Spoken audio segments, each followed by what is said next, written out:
പത്തനംതിട്ടയിലെ LDF സ്ഥാനാർത്ഥി Thomas ഐസക്കിന് താക്കീത്. സർക്കാർ പരിപാടികളിൽ പങ്കെടുക്കരുതെന്ന് വരണാധികാരി കൂടിയായ ജില്ലാ കളക്ടർ താക്കീത് ചെയ്തു. കുടുംബശ്രീയുടെ ഔദ്യോഗിക പരിപാടിയിൽ പങ്കെടുത്തത് ചട്ടലംഘനമാണെന്ന് വ്യക്തമാക്കുന്ന റിപ്പോർട്ട് വരണാധികാരി തെരഞ്ഞെടുപ്പ് കമ്മീഷന് കൈമാറി.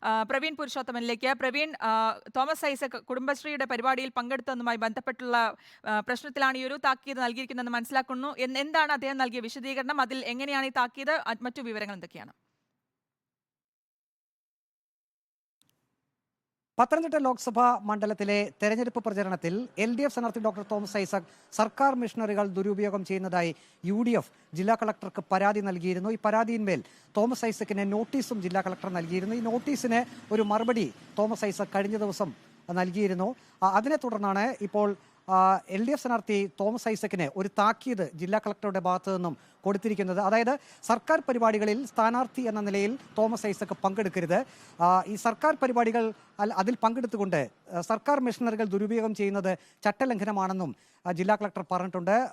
ജില്ലാ വരണാധികാരിയായിട്ടുള്ള ജില്ലാ കളക്ടറുടെ താക്കീതാണത്. അതുകൊണ്ട് തന്നെ അതിന് വളരെയധികം പ്രാധാന്യം കൂടിയുള്ള ഒരു കാര്യം കൂടിയാണ്. നേരത്തെ UDF സ്ഥാനാർത്ഥിക്കെതിരെയും LDF പരാതി കൊടുത്തിരുന്നു. ഇങ്ങനെ UDFും LDFും പരസ്പരം സ്ഥാനാർത്ഥികളുടെ പ്രചരണ വിഷയത്തിൽ ആരോപണങ്ങളും പ്രത്യാരോപണങ്ങളും ഉന്നയിച്ചിരുന്നു. ഇതിനൊടുവിലാണ് ഇപ്പോൾ സർക്കാർ മിഷനറി ദുരുപയോഗം ചെയ്യുന്ന വിഷയത്തിൽ UDFിന്റെ പരാതിയിൽ ജില്ലാ വരണാധികാരി കൂടിയായിട്ടുള്ള കളക്ടർ തോമസ് ഐസക്കിന് ഇപ്പോൾ താക്കീത് നൽകിയിരിക്കുന്നത്. ഏതായാലും തോമസ് ഐസക്കിന്റെ പ്രതികരണം കൂടി നാം തേടുന്നുണ്ട്. അല്പസമയം മുമ്പ് അദ്ദേഹം നാമനിർദ്ദേശ പത്രിക സമർപ്പിച്ചിരുന്നു. LDF പ്രവർത്തകരോടൊപ്പം എത്തിയാണ് നാമനിർദ്ദേശ പത്രിക സമർപ്പിച്ചത്. നേരത്തെ മുതൽ തന്നെ തോമസ് ഐസക് ഇക്കാര്യത്തിൽ ഒരു വിശദീകരണം നൽകുന്നത് കുടുംബശ്രീ ആളുകളുമായി തനിക്ക് നല്ല ബന്ധമാണുള്ളത്, അതുകൊണ്ട് തന്നെ കുടുംബശ്രീ പ്രവർത്തകരോട് വോട്ട് ചോദിക്കുന്നതിൽ തെറ്റില്ല എന്ന ഒരു നിലപാടായിരുന്നു തോമസ് ഐസക് നേരത്തെ എടുത്തിരുന്നത്.